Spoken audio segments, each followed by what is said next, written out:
Bien connu dans la Hague, le manoir du Tourbe se réinvente. En effet, exit l'exposition permanente qui laisse place à un parcours spectacle. Intitulé « Un trésor au bout du monde », cette création a été inaugurée vendredi 6 octobre en présence de la maire de la Hague et du préfet de la Manche.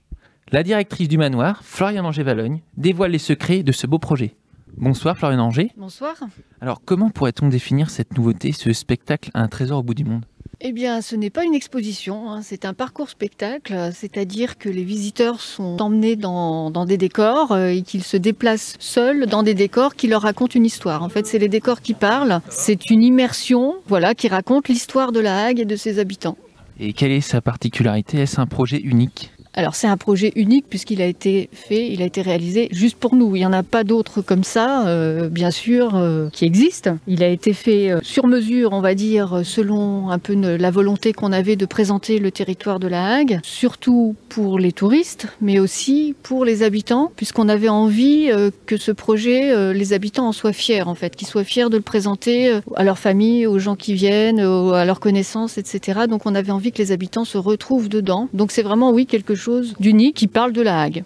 Oui, puisqu'on le voit, les locaux y tiennent une place très particulière. Et donc la particularité se fait souvent dans le fait qu'il y ait beaucoup de mouvements. Oui, c'est-à-dire le public se déplace dans le spectacle. Il passe de salle en salle. Dans chaque salle, c'est un décor complètement différent. Donc il a la surprise à chaque fois de découvrir un nouveau décor avec des nouveaux thèmes qui sont abordés, des nouveaux personnages. Mais il y a toujours un fil rouge en fait. C'est pas 5 spectacles différents. C'est un spectacle qui est raconté en 5 chapitres avec toujours un guide qui guide les visiteurs. Un guide virtuel bien sûr parce qu'il n'y a pas de guide physique, un guide qui guide les visiteurs du début jusqu'à la fin. Très bien, et je me trompe peut-être, mais la voix off n'est pas inconnue. Pouvez-vous nous en dire plus ? Alors la voix off est faite par Jacques Gamblin, qui est un acteur bien sûr qui est originaire de Granville, donc qui est pas très loin de chez nous, qui connaît la Hague et donc qui a accepté de faire la voix du Goublin. Le Goublin c'est le guide qui est un peu facétieux on va dire et qui guide nos visiteurs tout au long de la visite. Et dans ce voyage, ces déplacements, un public en particulier est-il visé ? Avec ce spectacle, on souhaite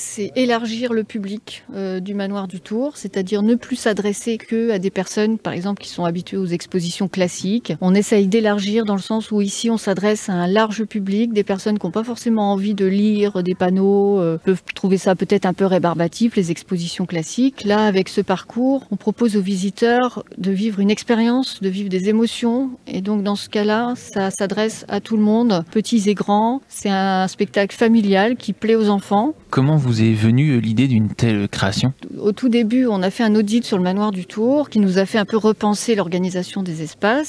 Et puis, quand il a fallu songer à changer l'exposition permanente qui était vieillissante, on a eu envie de faire autre chose qu'une exposition, en fait. Et donc, on a vu qu'il y avait ce type de parcours qui existait, qui est une marque. Cénovision, c'est une marque qui est développée uniquement par une entreprise qui s'appelle La Prod et dans le Pré. On les a contactés, on a trouvé que ça correspondait exactement à ce qu'on souhaitait. Très bien. Et pour finir, on peut également rappeler les horaires d'ouverture et les tarifs de ce spectacle ? Oui, alors les horaires d'ouverture, donc c'est en général 14h-18h, le dimanche 10h30, 18h, avec une séance toutes les demi-heures. Et les tarifs, c'est 7 € plein tarif et 5 € pour les enfants. Très bien, en espérant un franc succès pour ce voyage initiatique dans l'histoire de la Hague. Merci.